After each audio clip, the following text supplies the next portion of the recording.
नमस्कार, मैं हूं विद्यानाथ झा। राष्ट्र गर्व में आपका स्वागत है। राष्ट्र गर्व हमारा वो खास प्रयास जिसका मकसद हर भारतवासी को उन अनसुनी अनजानी कहानियों से रूबरू करवाना है जो राष्ट्र गर्व की जीवंत मिसालें भारत का गौरव हैं और दुनिया में हमारी एक अलग पहचान बनाती है। आज के राष्ट्र गर्व की कहानी पीएम मोदी की उस खास अपील से जुड़ी हुई है जिसमें उन्होंने कहा कि भारतवासी को अभी अगले 1 साल के लिए सोने की खरीदारी टाल देनी है। और इस अपील के बाद सरकार ने सोने पर इंपोर्ट ड्यूटी 6% से बढ़ाकर सीधे 15% कर दिया। आज ईरान अमेरिका युद्ध का साइड इफेक्ट जब दुनिया को दहला रहा है, तब मोदी सरकार ने यह फैसला भारत की इकोनॉमी को बड़े झटके से बचाने और महंगाई को काबू में रखने के लिए लिया है। दरअसल आज भारत दुनिया का दूसरा सबसे बड़ा सोना खरीदार देश है। हम अपनी जरूरत का 90% से ज्यादा सोना विदेशों से मंगवाते हैं।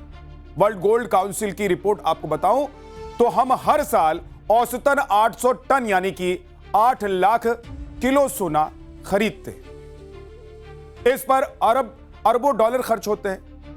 आज देश में सोने का सालाना उत्पादन 1 से 2 टन ही है। जी हां, सिर्फ 1 से 2 टन के बीच, यानी कि ना के बराबर। लेकिन एक वो दौर था जब भारत के सोने के भंडार ने पूरी दुनिया का ध्यान अपनी ओर खींचा था।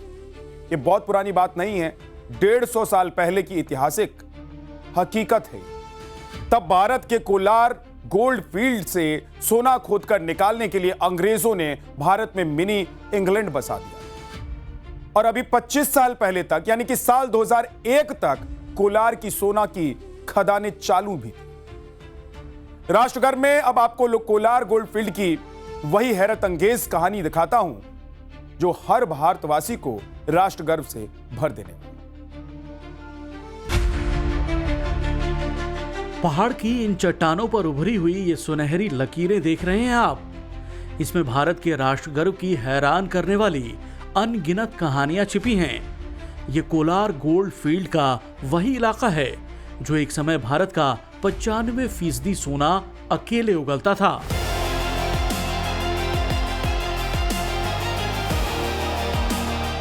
कर्नाटक की राजधानी बेंगलुरु से 100 किलोमीटर की दूरी पर मौजूद सोने की इस खदान की पहचान एक समय एशिया की सबसे बड़ी गोल्ड माइंस की थी।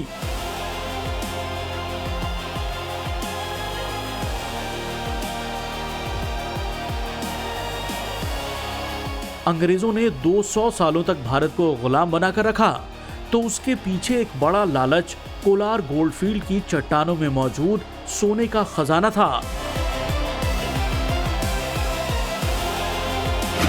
सिर्फ आधिकारिक रिकॉर्ड की बात बताऊं तो अंग्रेजों ने कोलार गोल्ड फील्ड से 900 टन से ज्यादा सोना खोदकर निकाला और उसे सीधे लंदन पहुंचाते रहे।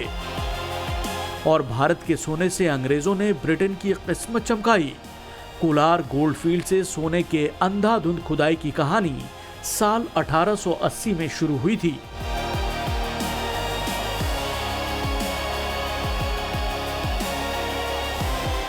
सोने के लालच में अंग्रेजों ने 120 सालों की खुदाई के दौरान यहां जमीन के नीचे सुरंगों का एक ऐसा विशालकाय जाल बना दिया, ऐसा पाताल लोक बना दिया जिसकी लंबाई नापी जाए तो सैकड़ों किलोमीटर में निकलेगी।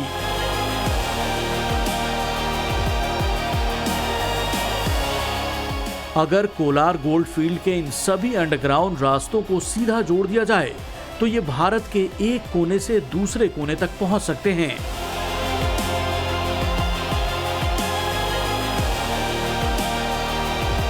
कोलार गोल्ड फील्ड के नीचे मौजूद ये पाताल लोक आज पूरी तरह पानी में डूबा हुआ है और एक रहस्य बन चुका है। इसकी चौंकाने वाली परतें भी आज राष्ट्र गर्व में खुलेंगी। वैसे कोलार गोल्ड फील्ड की कहानी सिर्फ 200 सालों की नहीं है, बल्कि 2000 साल से भी ज्यादा पुरानी है। तब यहाँ 1-2 हाथ की खुदाई पर ही सोने के बारीक कण मिलने लगे थे। यहाँ के स्थानीय लोग सदियों से हाथ में मिट्टी छानकर थोड़ा बहुत सोना निकालते थे। अंग्रेजों ने 3.25 किलोमीटर की गहराई तक खोदकर कोलार गोल्ड फील्ड से सोना निकाल लिया। कोलार गोल्ड फील्ड की चैंपियन रीफ खदान, जो कि 10,500 फुट गहरी है, वो कई दशकों तक दक्षिण अफ्रीका की खदानों के बाद दुनिया की दूसरी सबसे गहरी सोने की खदान रही है। इसकी गहराई का अंदाजा आप इस बात से लगा सकते हैं कि दुनिया की सबसे ऊंची इमारत बुर्ज खलीफा, जिसकी ऊंचाई 828 मीटर है, उस जैसी 4 इमारतें एक के ऊपर एक इसके अंदर समा सकती हैं। इतिहास के पन्नों में कोलार गोल्ड फील्ड की स्वर्णिम वैभव की कहानी सबसे पहले चोल साम्राज्य से जुड़ती है। कोलार के सोने ने चोल साम्राज्य को बेहद समृद्ध और शक्तिशाली बनाया। कोलार की खदानों से सोना निकालकर उन्होंने बृहदेश्वर मंदिर के शिखर से लेकर गर्भगृह तक में सोना लगाया।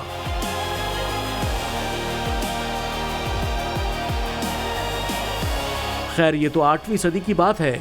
अंग्रेजों को कोलार गोल्ड फील्ड का राज कैसे पता चला, ये कहानी भी दिलचस्प है।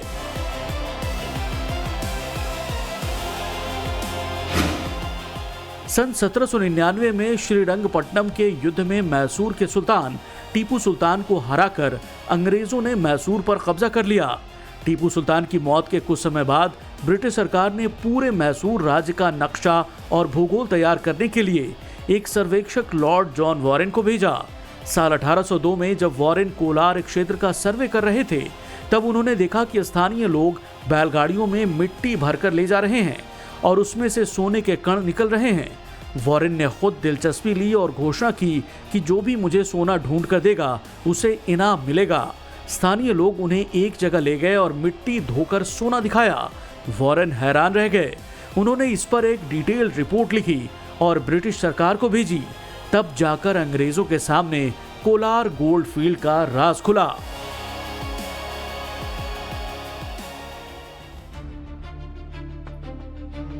अंग्रेजों के सामने साल 1802 में ही कोलार गोल्ड फील्ड का राज खुल गया, लेकिन वो कोलार गोल्ड फील्ड के खजाने का सही अनुमान तब नहीं लगा पाए और उस समय ब्रिटिश सरकार को लगा कि इतनी दूर जंगल में जाकर खुदाई करना बहुत महंगा सौदा, जिसके बाद ब्रिटिश सर्वेयर लॉर्ड वॉरेन की रिपोर्ट सरकारी फाइलों में ही दबकर रह गई। आप ये जानकर हैरान हो जाएंगे कि अगले 70 सालों तक कोलार गोल्ड फील्ड मिट्टी में दफन रहा। असली टर्निंग पॉइंट साल 1871 में तब आया जब माइकल फिट्जगेराल्ड लावेल नाम का एक रिटायर्ड ब्रिटिश सैनिक ने बेंगलुरु को अपना ठिकाना बनाया। एक दिन लाइब्रेरी में पुरानी फाइलें खंगालते समय उसके हाथ लॉर्ड वॉरेन की वो 70 साल पुरानी रिपोर्ट लग गई हाथ, जिस रिपोर्ट को पढ़ते ही लावेल की आंखों की नींद उड़ गई। वो बिना वक्त गंवाए अपनी जान जोखिम में डालकर बेंगलुरु से 100 किलोमीटर दूर कोलार के बीहड़ों और जंगलों में पहुंच गए। उसने अपनी लाठी और कुदाल से जमीन को कुरेदना शुरू कर दिया। बैलगाड़ी पर बैठकर वो महीनों धूल छानता रहा। आखिरकार उसे जमीन के नीचे गोल्ड क्वार्ट्ज रीफ यानी कि सोने की नसें मिल गई। सोना दिखते ही लावेल सीधे मैसूर के महाराजा के पास पहुंच गया। सन 1873 में उसने महाराजा से उस इलाके में 3 साल तक खुदाई करने का स्पेशल लाइसेंस हासिल कर लिया। लेकिन लावेल एक सैनिक था, उसके पास बड़ी मशीनें लगाने और मजदूरों को वेतन देने का पैसा नहीं था। वो कर्ज में डूबने लगा। थक हार कर लावेल ने लंदन के बड़े उद्योगपतियों से संपर्क किया। साल 1880 में लंदन की एक मशहूर mining firm John Taylor and Sons ने इस प्रोजेक्ट में भारी पैसा लगाने का फैसला लिया। फिर क्या था, अत्याधुनिक ब्रिटिश मशीनें भारत आ गईं, रेल लाइनें बिछाई गईं और देखते ही देखते कोलार का वो सुनसान पथरीला जंगल स्वर्ण नगरी में तब्दील हो गया। अंग्रेजों ने तब इसे दुनिया की सबसे मॉडर्न सिटी बना दी। ब्रिटिश अधिकारियों के रहने के लिए यहां पर आलीशान बंगले, गोल्फ कोर्स, क्लब और चर्च बनाए गए। सुख सुविधाओं के कारण इसे लिटिल इंग्लैंड कहा जाने लगा। आप जानकर हैरान हो जाएंगे कि जब भारत के बड़े बड़े राजे रजवाड़ों और उनके महलों में भी बिजली नहीं पहुंची थी, तब कोलार गोल्ड फील्ड के हर घर, हर खदान में अंग्रेजों ने बिजली पहुंचा दी। दरअसल एशिया की पहली पनबिजली परियोजना कोलार के सोने के चक्कर में ही शुरू हुई। कोलार, जो कि तब ब्रिटिश भारत की राजधानी थी, वहां के बाद अंग्रेजों ने कोलकाता में बिजली पहुंचाई। तब दुनिया के सबसे लंबी इलेक्ट्रिक ट्रांसमिशन की लाइन बिछाई गई, जो 147 किलोमीटर लंबी थी। कोलार के खदानों तक यह लाइन पहुंचाई गई। ये सारे ऐतिहासिक रिकॉर्ड कोलार गोल्ड फील्ड से जुड़े हुए और आज राष्ट्रगर्व के ऐतिहासिक सबूत बने हुए। सदियों तक दुनिया भारत को सोने की चिड़िया कहती रही। हर दौर में विदेशी यात्री यहां आते रहे, कोलार तक पहुंचते रहे, लेकिन कोलार की जमीन में सोने का भंडार है, इसकी भनक उन्हें नहीं लगी। उन्होंने इस इलाके की समृद्धि का जिस तरह अपनी किताबों में वर्णन किया, वो भी राष्ट्रगर्व की अनूठी कहानी। कोलार की खदानों से निकले सोने ने भारत में कई साम्राज्यों को स्वर्णिम चमक दी, जिसकी चमक भारत आने वाले विदेशी यात्रियों को चौंधियाती रही। इनमें विजयनगर साम्राज्य की इतिहास में खूब चर्चा है। मशहूर पुर्तगाली यात्री डोमिंगो पेस 16वीं सदी में भारत आया था। उसने अपनी मशहूर किताब क्रॉनिका डॉस रीस डी बिस्नागा में जो वर्णन किया है वो आपको हैरान कर देगा। डोमिंगो पेस राजा कृष्णदेवराय के शासनकाल में विजयनगर की राजधानी पहुंचे थे, तो वहां के वैभव को देखकर उनकी आंखें फटी की फटी रह गईं। डोमिंगो पेस ने लिखा, विजयनगर साम्राज्य में सोने का असीमित भंडार था। हम्पी के बाजारों में सोने, चांदी, हीरे, माणिक और मोतियों का व्यापार बड़े पैमाने पर होता था। व्यापारी सड़क किनारे खुले बाजारों में बड़ी बड़ी ढेरों में कीमती रत्न और सोने के आभूषण रखकर बैठते थे, जैसे कोई सब्जी या अनाज बेच रहा हो। और वहां सुरक्षा और समृद्धि का स्तर इतना ऊंचा था कि किसी भी प्रकार की चोरी का डर नहीं रहता था। पेस ने यह भी लिखा कि राजघराने और सेनापतियों की पत्नियां जब उत्सवों में बाहर निकलती थीं, तो वो सोने और मोतियों से इतने भारी आभूषण पहनती थीं कि उन्हें संभालने के लिए उनके साथ दासियों को चलना पड़ता था। डोमिंगो पेस साल 1520 से 1522 तक यानी 2 साल हम्पी में रहा, जो तब विजयनगर साम्राज्य की राजधानी थी। वहां से कोलार की दूरी 350 किलोमीटर है। डोमिंगो पेस से पहले सन 1440 में फारस के सुल्तान का राजदूत अब्दुल रज़्ज़ाक दक्षिण भारत आया था। उसने अपने सरकारी ब्यौरे में लिखा कि विजयनगर साम्राज्य के खजाने में सोने को पिघलाकर विशाल सिल्लियों और ब्लॉकों के रूप में रखा जाता था। ये सोना कोलाला के इलाके से आता था। तब वो सारा सोना कोलार की पारंपरिक खदानों से ही लगातार सप्लाई होता था, जिसे तब कोलाला या कुवलाला कहा जाता था। और इसका कनेक्शन कोलार की देवी कोलारम्मा से जुड़ती है, जो देवी दुर्गा का उग्र रूप चामुंडा है। इन्हें कोलार के सोने की देवी माना जाता है। कोलार गोल्डफील्ड से 40 किलोमीटर की दूरी पर यह ऐतिहासिक मंदिर मौजूद है। कोलरम्मा मंदिर की बाहरी दीवारों पर आज भी 30 से ज्यादा प्राचीन शिलालेख हैं, जो इसकी गवाही देते हैं कि चोल या विजयनगर साम्राज्य के शासक जब कोलार के खदानों से सोना निकालते थे, तो खदानों में काम शुरू करने से पहले देवी कोलारम्मा की विशेष पूजा अर्चना की जाती थी। आप ये जानकर हैरान रह जाएंगे कि कोलार के सोने के खदानों से जुड़ी आस्था का एक सिरा रामायण से भी जुड़ता है। उसकी कहानी आपको चौंका देगी, क्योंकि उसी से कोलार के सोने की खदान का कनेक्शन रामायण के सोने के हिरण वाली कथा से जुड़ती है। लंका के राजा रावण के आदेश पर राक्षस मारीच ने माता सीता को मोहित करने के लिए सोने के मायावी हिरण का रूप धारण कर लिया था। कोलार में सदियों से चली आ रही लोक मान्यता यह है कि राम का बाण लगने पर मारीच जब धरती पर गिरता है, तो उसके सोने का मायावी हिरण वाला शरीर टूटकर टुकड़े टुकड़े होकर धरती में समा। वही कोलार की चट्टानों में गोल्ड क्वार्ट्ज यानी कि वेंस यानी कि सोने की बारीक नस जैसी बनावट का रूप लिए हुए हैं। ये तो कोलार गोल्डफील्ड की पौराणिक कहानी है। आपके मन में सवाल उठ रहा होगा कि कोलार गोल्डफील्ड में सोने की खुदाई क्यों बंद कर दी गई, तो उसकी वजह जान लीजिए। साल 2001 में सरकार ने वहां खुदाई पर रोक लगा दी, क्योंकि 3000 मीटर से ज्यादा गहरी होने के कारण खदान से सोना निकालना तब प्रॉफिटेबल नहीं रह गया था।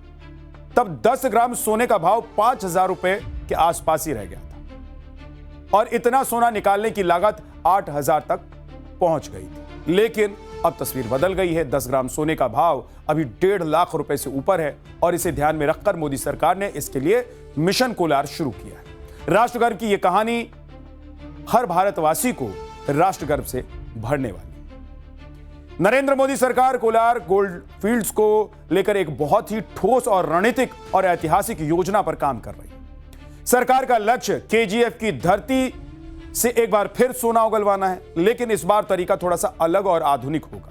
सरकार इस बार जमीन के 3 किलोमीटर नीचे खतरनाक सुरंगों में नहीं उतरेगी।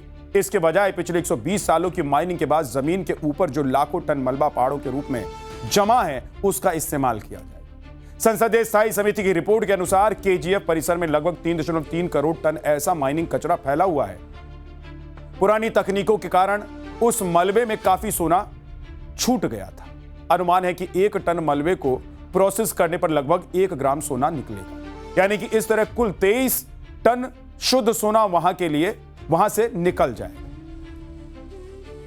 खान मंत्रालय ने केजीएफ की लगभग 1003 एकड़ में फैली हुई डंपिंग साइट्स की नीलामी की तैयारी भी शुरू कर दी है। कर्नाटक राज्य सरकार ने भी केंद्र सरकार के इस गोल्ड मोनेटाइजेशन प्लान को नीलामी के प्रस्ताव को आधिकारिक मंजूरी दे दी है। मोदी सरकार का यह कदम केजीएफ की ऐतिहासिक औद्योगिक विरासत को दोबारा जिंदा करने की एक बड़ी और महत्वाकांक्षी कोशिश है।